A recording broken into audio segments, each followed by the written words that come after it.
thank you, thank you. How's everybody doing?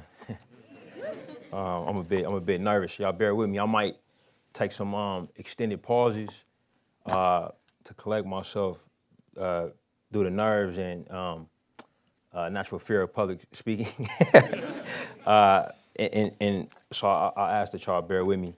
And I'm gonna be talking about filmmaking, which is I have a very close emotional association with. So it might be some times where I gotta pause for purposes of not to show too much emotion in front of y'all and on YouTube forever, I guess. I want to say thank you to BAFTA and to the David Lean Foundation for this incredible honor. Thank you to you all for coming out tonight. I know it's snowing out there, which is, I'm told, is unusual for for the city. So I appreciate you all coming through. How many filmmakers are out there? Y'all can show your hands so I can know who I'm talking to.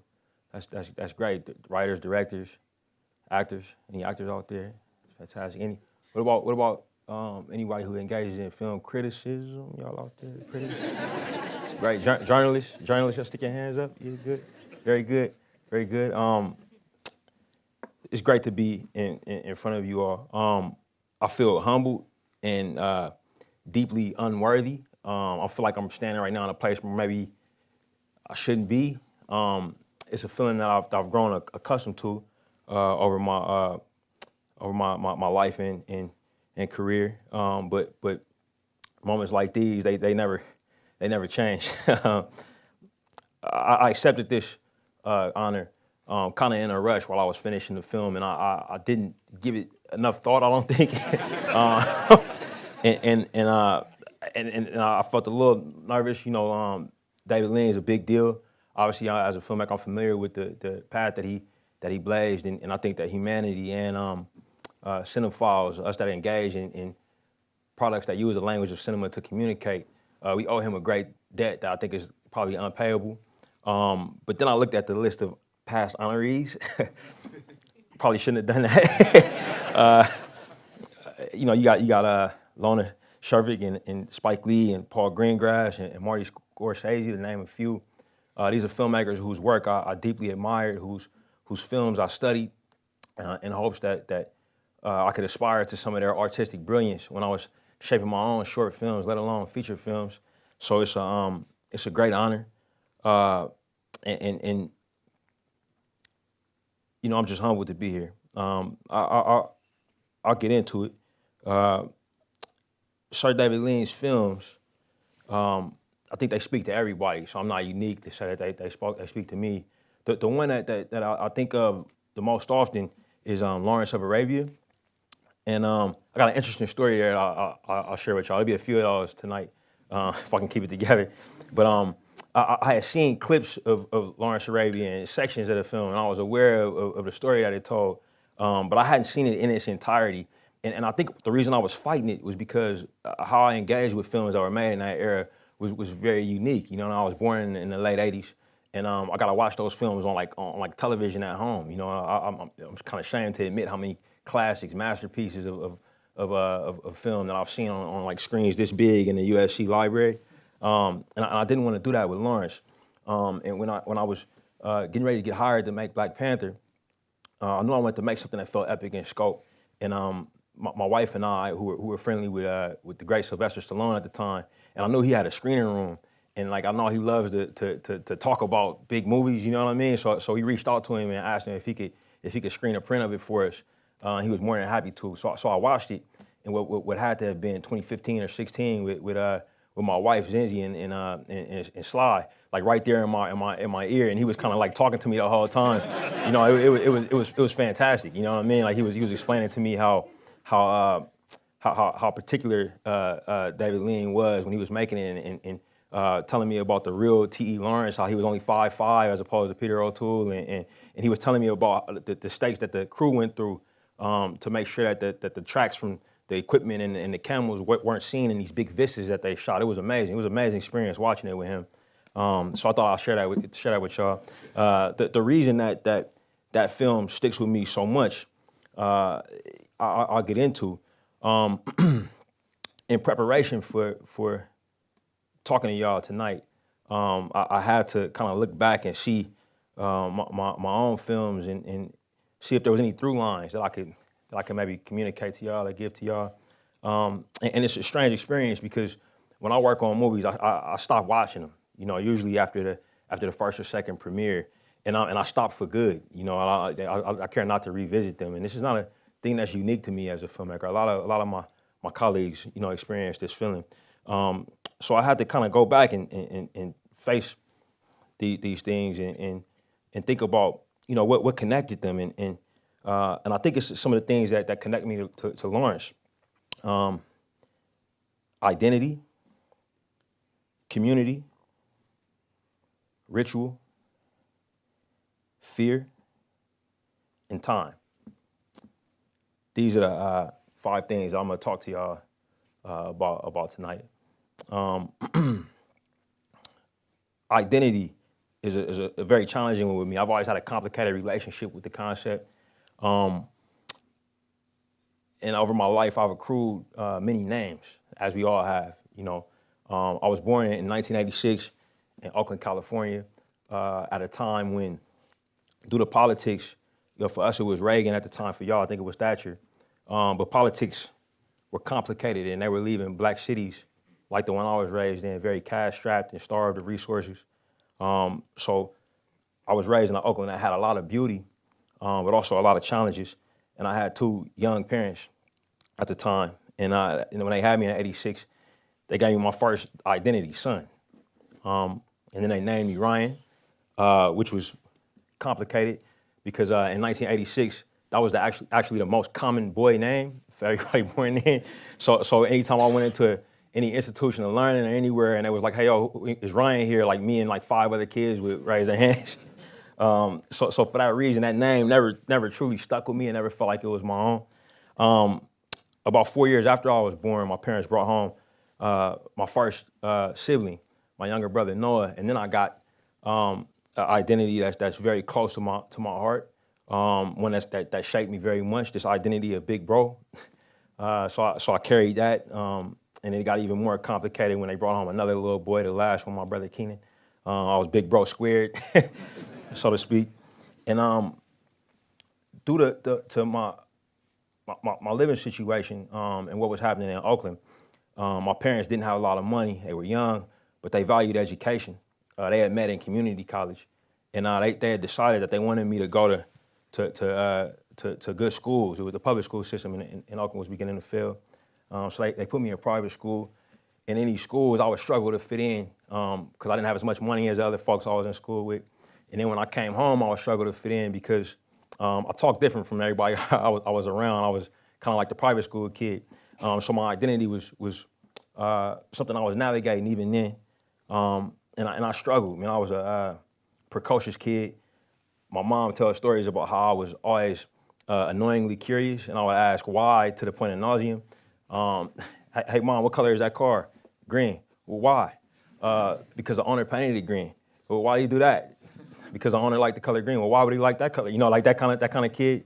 And I was I was equally annoying to my peers and to my teachers until one day my preschool teacher pulled my parents aside and said, hey, I think he'll do better if you started him in school now. For us, it's called kindergarten, and that's normally where they stick kids that are like 5 or 6. I was 4 at the time, and I was not in on this decision. And I distinctly remember the first time I felt a feeling that I'm kind of feeling right now, the feeling of panic, the feeling that somebody made a mistake. Maybe I'm somewhere I don't actually belong. It was in the fall of 1990. And I just got dropped off at kindergarten. It was similar to preschool, and I remember having my lunch pail and my haircut, and I was feeling good. And then the day went on, I could tell something wasn't right. And then the kids started to talk to each other, and everybody started asking, well, what's your name? You know, and how old are you? And I started noticing some of the kids, they was holding up 2 hands. You know what I mean? Like some of these kids, their age was on 2 hands, and I was still on 1. So I was like, oh my God, my parents made a mistake. You know what I mean? Like, and I remember crying and freaking out. But eventually I calmed down and stuck with it. But I struggled in school. I struggled to fit in amongst kids that were older and more advanced. And I struggled to find one of my second topics is a sense of community. All the way up until my father asked one day, hey, would you want to try out for football? I said, sure. I didn't know what it was. This is, apologies in advance. This is American football. And I know where I am. My sincerest condolences to the European team for what happened to y'all at the hands of France. But this was American football, and I finally found a place. I was a somewhat violent kid. I finally found a place where I could, smashing other kids, get my anxiety out, be a part of a team, and I loved it. And it was there that I got the identity that stuck with me very, very much so. Coog. It was a shortened form version of my last name. To this day, if I walk down the street and somebody shouts out Ryan, I don't turn around. But if you call out Coog, you get me. I'm back on the football field with my friends, and that became me. I was an athlete, specifically a student athlete. A kid that worked with hopes of one day earning the scholarships. My parents wouldn't have to keep paying for school, and maybe even go to the pros. That was my vision for myself, and it went that way, all the way up until my freshman year at college. I was there when I was 17, because I graduated school a bit early, and one fateful day, as a 17-year-old college freshman, playing football, and I turned in an assignment for a creative writing class that I had to take for credits. And my teacher, professor I should say, Rosemary Graham, who actually a few days ago actually retired. But Rosemary Graham pulled me into her office hours. I thought I was in trouble, and I said, "Hey, you ever think about being a screenwriter?" And the question kind of bothered me a bit when she asked, because I did have a very complicated relationship with filmmaking, but just being on the receiving end, being an audience member, somebody who engaged with it. My family had rituals around movies. For as long as I can remember, we would go see them together as a family, sometimes with me and my dad, sometimes with me and my mom, but most often at home on the couch, my mom and my brother. So like when she said, like, screenwriting, film, I thought about my family, I thought about my mom, who's an incredible cinephile to this day, and she's one of those rare cinephiles whose taste kind of doesn't determine her attitude towards things. She'll watch everything, you know what I mean? From the works of Marty Scorsese to Lifetime movies, you know what I mean? We could actually at home, we could judge her mood based off what she was watching. We'd come home from school and my dad would be like, "Hey, yo, it's a Lifetime day." It's like, oh shit, Lifetime. That meant maybe we leave mom alone in her room for a few hours till she comes out, but then there was days where she was watching something, exciting. I remember the first time her and my father saw The Fugitive. They went on a date, and I stayed up at home for them to come home, and she came back and acted out the whole movie in front of me, while I was on the couch. My father's tastes were a little different. He was a former athlete himself, a big burly guy, and he loved Steven Seagal movies and Jean-Claude Van Damme movies. He liked old westerns, and the movies that he would watch to make him cry were sports movies, like the Rocky movies, Rudy, and his favorite film, Brian's Song. I knew to get my dad to cry, the toughest dude I knew to get him to cry is I just pop Brian's songs, and it'll work like, it'll work like clockwork. So I thought about these things, and I said, man, I always saw myself as somebody who would watch movies, but I never imagined somebody would offer the idea of me making them, and it stuck in my head a bit. And I remember sharing it with my girlfriend at the time, who's now here, Zenzi Evans, my wife. And I said, hey, man, this teacher thinks I should write screenplays. Maybe it's something there. She says, well, how do you do it? How do you write them? And I said, well, it's this software called Final Draft. At that time it was like $300. This is 2003. We were both student athletes, meaning we were flat broke. And she kind of said, oh, okay, Final Draft. And one day she surprised me. I still don't know how she did it, but she bought it for me as a gift. And I'll be forever grateful to her for that. But that became like my start as this idea of writing for movies as a hobby, and this thought that maybe one day I could learn how to become a filmmaker. That school I was at, St. Mary's College in California, they closed down their football program shortly after that year. And I got a new scholarship to another school called California State, Sacramento. And they have a football team there. I went there and kind of got restarted again. I'm gonna share something level with y'all a little bit. It's not the same, but Sacramento State just had an incredible season, and they lost in the playoffs the other day. So I'm in mourning with y'all, you know. And so, you know, I was playing football there and doing much better. And as I got into my senior year, I knew that I wanted to apply to USC Film School, graduate school, but I was doing really, really well on the field. You know, my prospects started to look bright. Like maybe I could continue to play professionally, maybe in the States, maybe in Canada. And I was slacking on getting that application in. And then one day, I'm gonna use some football lingo here, but maybe y'all follow along. We were doing like 7-on-7 drills. This is drills you do without equipment, you know, at the time. And I remember catching a post across the middle of the field. And there was a guy who was trying to walk on, who was a little overeager, maybe trying to impress people. And I caught the pass, took a couple steps, and then boom, I collided with this guy. It was either his elbow or the top of his head or his shoulder, depending on who's telling the story. But he hit me right here and broke my left zygomatic arch in 3 places. I held on to the ball though. But I went to the hospital and they said, hey man, you can't play for about 8 to 10 weeks. It was a blessing that our season started about 10 weeks after that, so I was okay there. But it left me with the ability to not participate with my community, with my teammates leading up to that, and I had all this free time on my hands. So then I was like, maybe I should work on that application. You know, I was kind of faced square with the mortality of being an athlete, showing that this thing could be taken away from me at a moment's notice.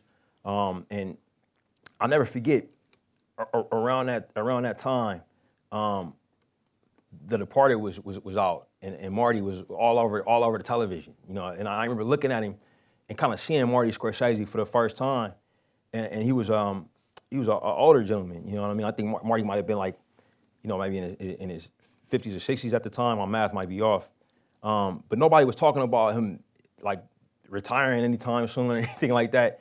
And I knew football teammates that went to the NFL and had already retired when they were in their late 20s.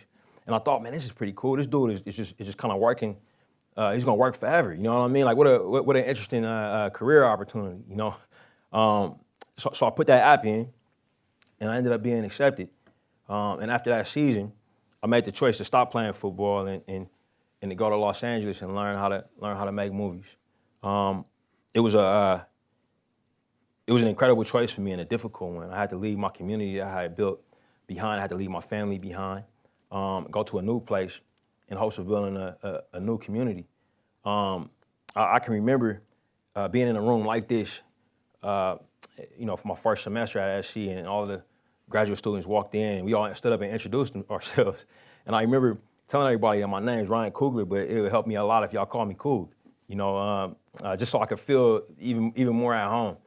So the folks I went to film school with there, they still call me that. And I met some incredible ones, man, folks that I still work with to this day, including and not limited to Ludwig Göransson, who was a composer for every film that I made since I was in film school. Savak Ohanyan, who's a filmmaker who Zinzi and I partnered with, the Foreign Proximity Media. And it was a very, very interesting time. It was important for me because I'll say that filmmaking is something that you learn by doing, It just works that way. You need muscle memory, you need practice, you need the experience of standing on a set with total strangers, trying to explain to them what your vision is. You need to make bad movies. You know what I mean? You got to do it. If you're an actor, you got to stand in auditions and feel weird and feel strange, feel this feeling that I'm feeling right now. Film school gave me that opportunity.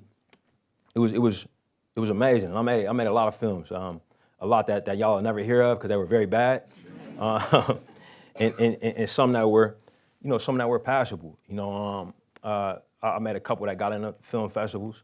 In my time there, I got to meet a couple of my heroes. John Singleton being one. He was an alum of USC.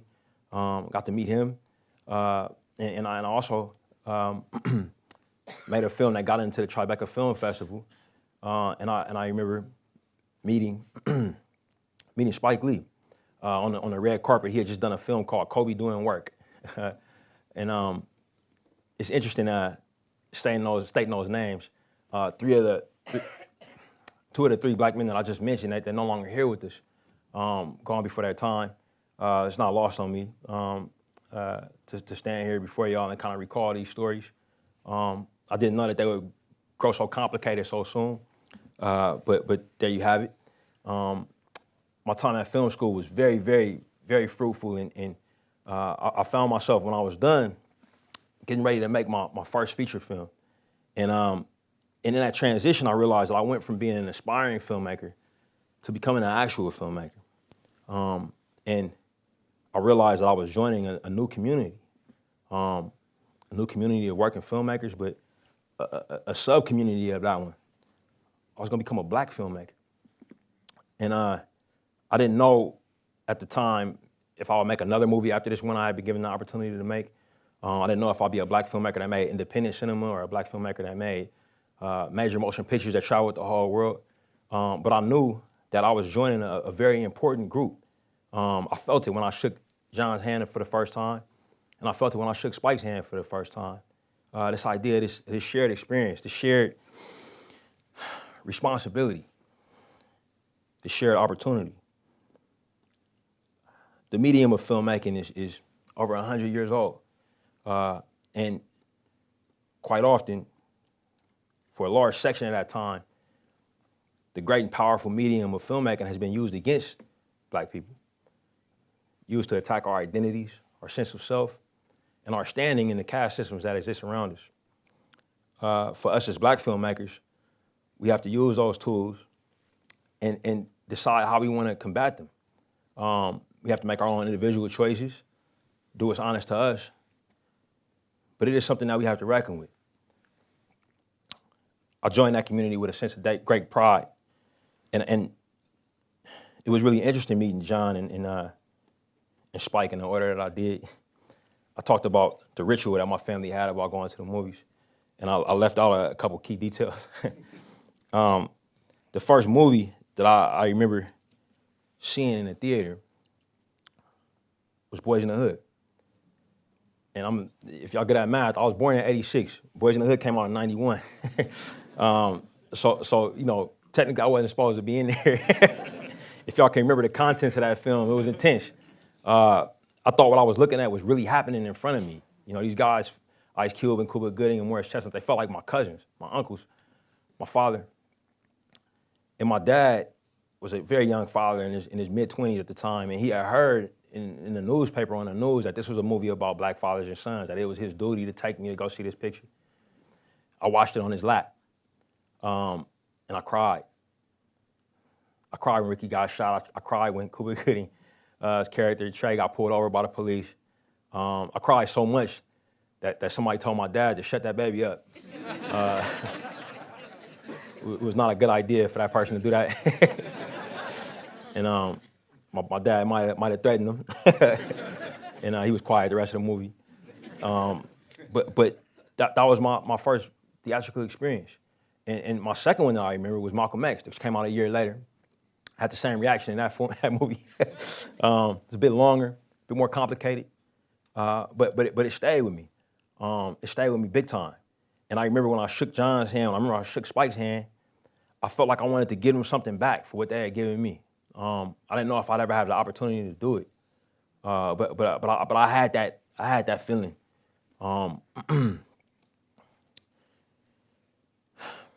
Ritual.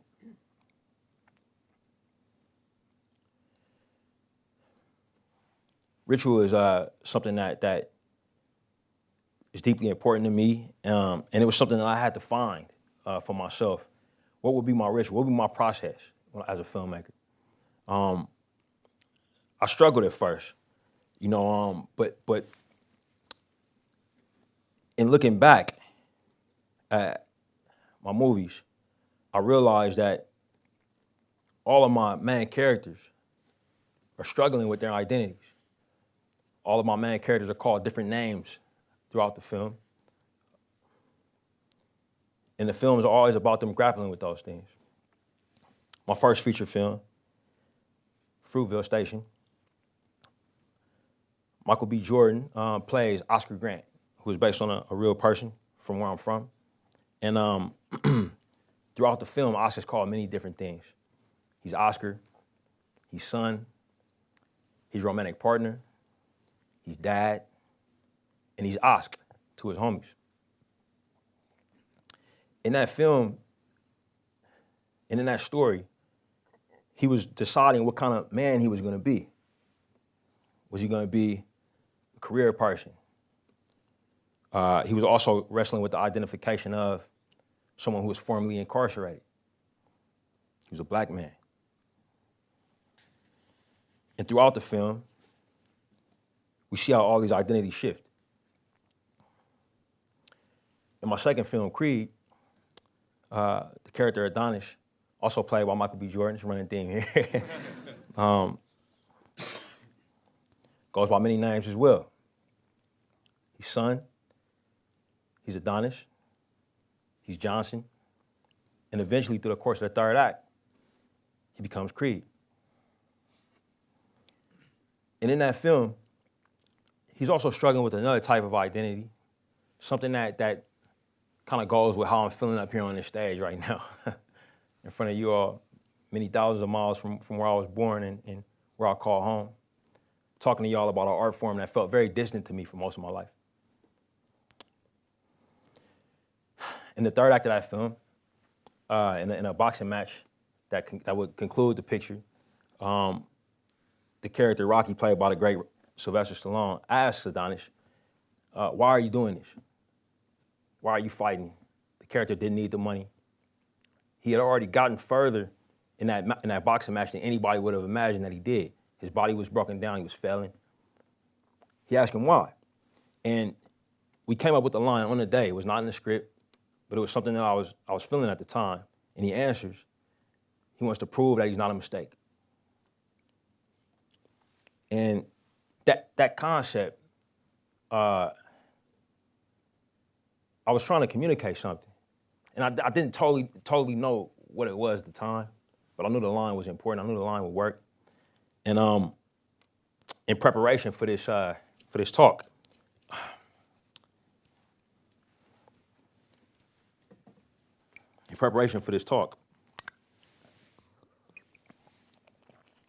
I went through my text messages.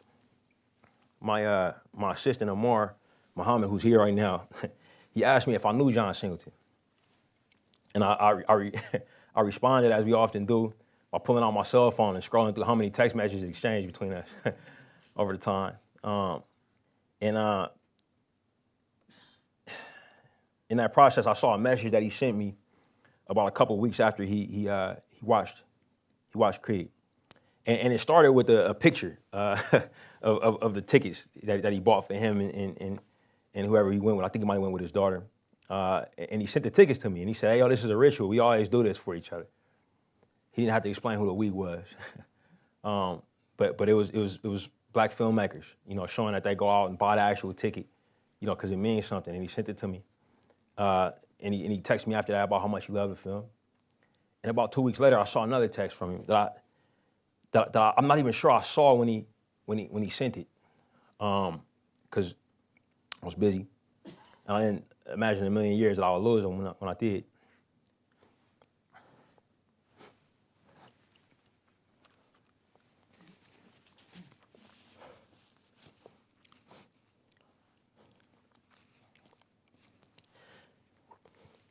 The text said how much he loved the line, I'm not a mistake. And he told me that it was my duty to continue to mine our collective experience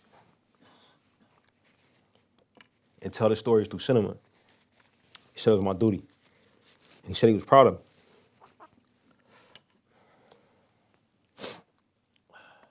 And in reading that,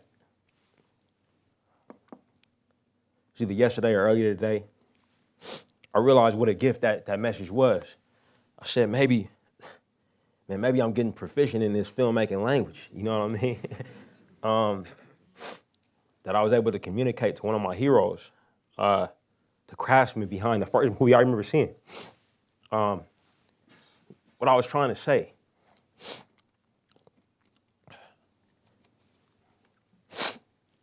Forgive me.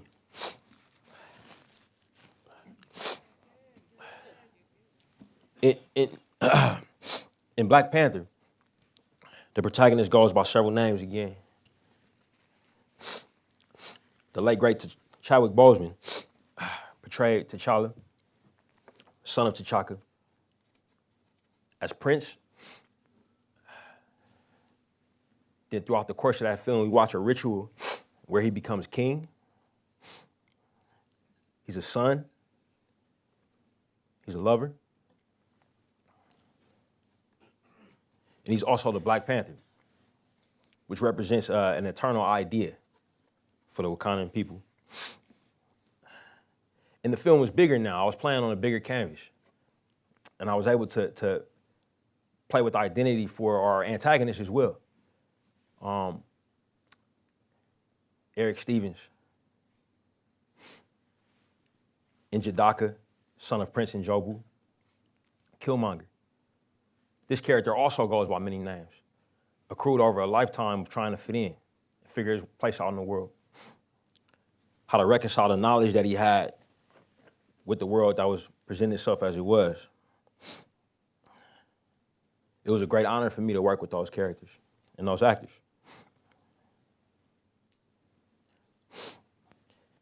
For my latest film, Black Panther: Wakanda Forever, the protagonist is portrayed by one of the UK's own, Letitia Wright.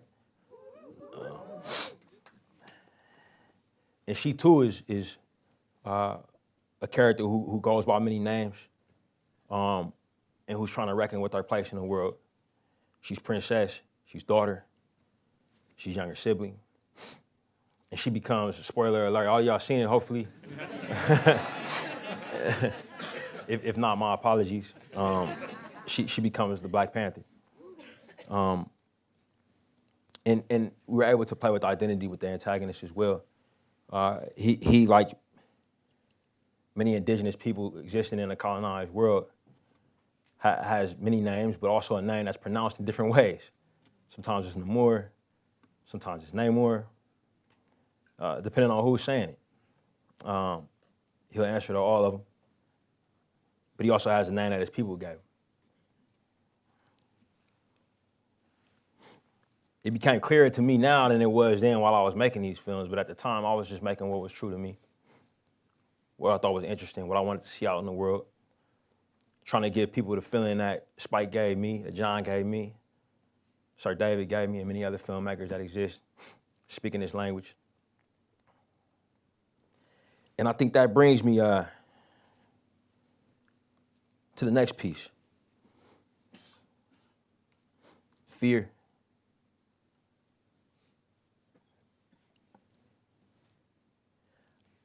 I had to develop a ritual of filmmaking for myself, something that could motivate me through the entire process of making a movie. I learned even from making short films that it is exhaustive, especially when you like me and you start from the blank page. You gotta have something that can get you through. My last film took 4 years. I watched the collaborators come and go, and all of them were great. But I was there from jump, and I was there when it closed. It's a beautiful responsibility, but you gotta make sure you got the right fuel to motivate yourself. I like to start every movie that I do with a question that burns, a question that I don't have the answer to, a question that I'm afraid to ask. For Fruitville, I was dealing with a great source of shame for my community. Oscar was murdered by law enforcement in Oakland, in the city that I call home, in a place that identifies as being the most politically progressive place in our country. This happened at a time when technology was advancing so much that people started to have cameras on them at all times. It was the first time that I can remember seeing one of these stories that I had heard about since the beginning of policing in our country. I heard about these stories, but I never seen it play out, never watched it. His life was taken from him on camera. The worst thing that ever happened to him, that could ever happen to anybody, was right there for the whole world to see on the internet, to be played over and over again. It's dehumanizing. And it happened in our backyard. My wife calls the Fruitville district her home. So the question that I had was how could this happen? How could this happen? And as I started investigating that question and going about the process of making the film and meeting his family that he had left behind, it started to become clear to me that that wasn't the question. Oscar was the same age as me. We were about the same size. We knew some of the same people, I found out. The day he was murdered, he was doing a ritual of his mom's birthday, and they were cooking brown gumbo, the same kind of food that we cook in our rituals.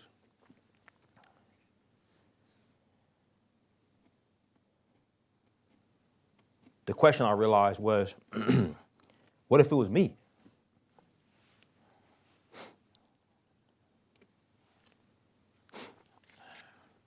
What if it was me who was murdered, cut down before I knew what kind of man I wanted to be? What if it was me who had life stolen from me before I was able to self-determine my own identity?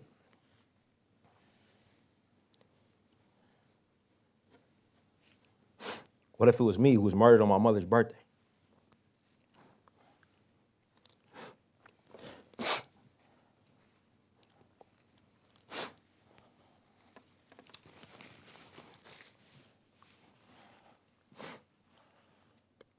What if it was me who tucked his daughter in and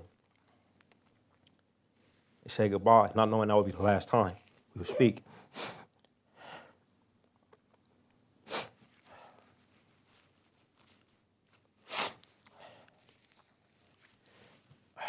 That question was what I was grappling with and what I was trying to communicate. The emotions that come through when you ask yourself a question like this. I was trying to communicate it through the language of cinema. It was a language I was still figuring out my handle on.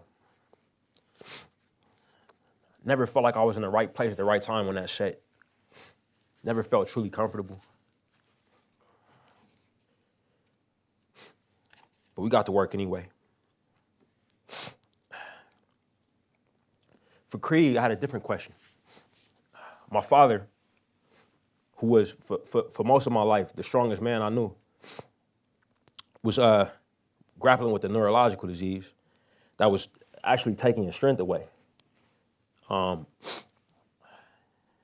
He was growing weaker. He would need help doing menial tasks. It was a difficult thing for me and my brothers to watch. He was a former athlete, like I said, powerfully built. And we saw him wither away a bit, not knowing how long we were gonna have him. Fortunately enough, my dad's good. It was a condition that we were able to stop, not reverse, but stop. But at the time, we didn't know it. And I thought, man, I'd love to make a movie for him before we lose him. How cool would it be to show his hero, Rocky, struggling with the same idea, the same concept? The question that I had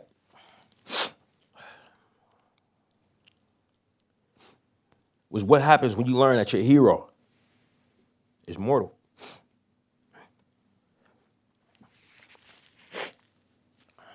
We were able to explore that question throughout the duration of making that movie. And that led me to Panther.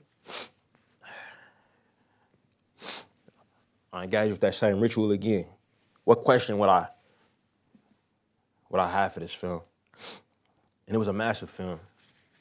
And watching Lawrence of Arabia with Sly that day and my wife, I realized that the films of this size can hold a lot of themes, a lot of questions. It was exhilarating to think about it. But I still needed that one to get me started. And that question was, what does it mean to be African in this world? And what would it mean if we could build a better one? These caste systems that exist. racism, classism, all of the isms. We grapple with them as people, and we grapple with them as filmmakers. This is a world where, because of the history of humanity, we're often told that to be African is to be less valuable. In a neighborhood where you see Africans, the houses cost less. When you make a film starring Africans, the film should cost less. Why? Because the world don't want to see it as much. That's what we were told. That's why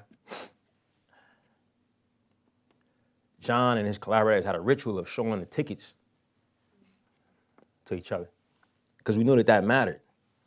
We knew that concept that affected the lives of working black filmmakers all over the world. And if it affects us as black filmmakers, it affects everybody else who don't identify as the majority. It affected our lives. It affected the types of movies that we would be allowed to make. I wrestled with that. And that question enabled us to keep going and make a film that I think had an impact on those very things.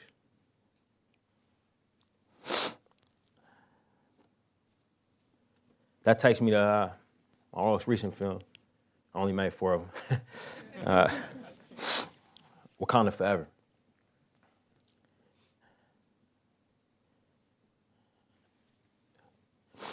And I gotta take a step back, because this question would be my most complicated one. It would have all these other ideas wrapped up in them: community, ritual, identity, fear, timing.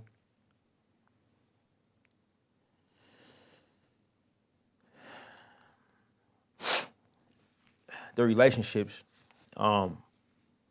sometimes they exist in our community, sometimes they exist in our families. The relationships that are special, because you'll find these relationships that define you. Your own identity might be wrapped up in another person. These relationships like son, father, daughter, best friend, sibling.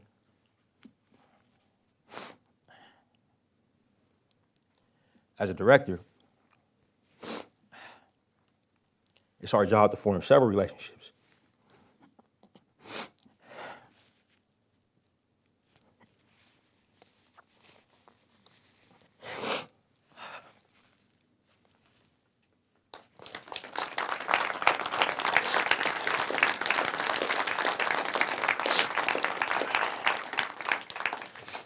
But if you're doing your job right, I believe there's nothing like director and actor.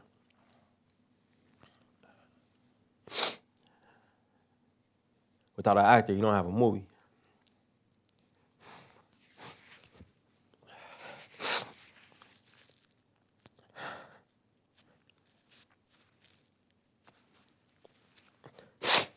Forgive me. So once again, I found myself in a position I wasn't comfortable in. I was a director without a lead actor.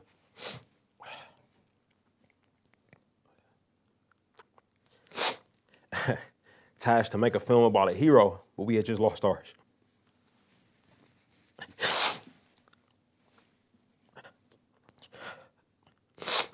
So the question was, how do you move on when your very existence, your very identity was defined by another person and you lose them?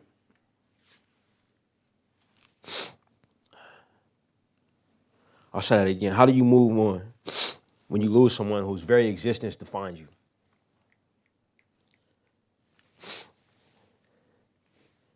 And that question motivated us. That question motivated us to complete the film that I am the most proud of. It's the film that's closest to me. And it was my honor to share it with the world at this time. this all brings me to the last piece that I could find in going back over my films and because when you write and direct a film with your heart, it becomes a part of you. So looking back over my life, timing. Timing is maybe the most important thing to a filmmaker, especially in post, but even on the day. Timing was something that Sir David Lean was a master of. How else could he make these ginormous movies? Oftentimes had built-in intermissions, but in the process of watching them, you don't feel the time go by. He was a master of timing. When to cut, when not to, when to montage, when to let something play out. I think all filmmakers aspire to master it like he did. And timing means a lot to me. I use it.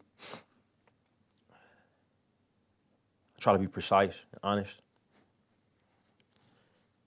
But my use of it as a filmmaker is nothing compared to its effect on my life. Timing. Had my parents not jumped the gun and threw me in a room full of 5 and 6-year-olds, I wouldn't have graduated college at 17. I shared with y'all that the school that I went to, where I met that professor, they dropped their football program the year I was there. So had I graduated a year later, I would have never met Rosemary. Had I not met Rosemary, I probably wouldn't have gone to USC. And I probably wouldn't have been in the right place at the right time to meet John, right place at the right time to meet Spike when I did.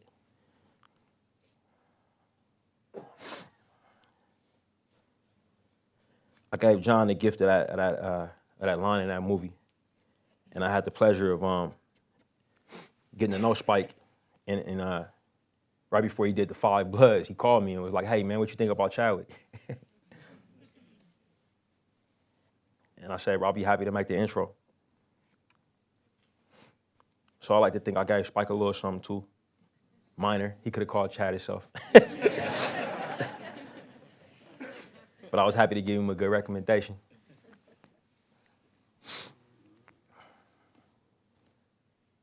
But if I hadn't gotten started when I did, and graduated film school at 24 and made Fruitvale at 25 and made Creed and Black Panther around the time of being 30. All these things were like dominoes for me. And if I hadn't gotten that start, I never would have met Chad, whose time was so limited. And had such a profound effect on my life. So I'll leave y'all with this. All of the aspiring filmmakers, actors, journalists, critics, all of y'all that aspire to communicate with film language through your work, through your art. No time like the present. Get going. Make that movie. Hit that audition. Criticize. Criticize whatever you like to criticize. Break it down for the folks who need to break down. Go. Don't wait. Do. Go stand in a place where you feel uncomfortable until you're there long enough that it is. Thank you.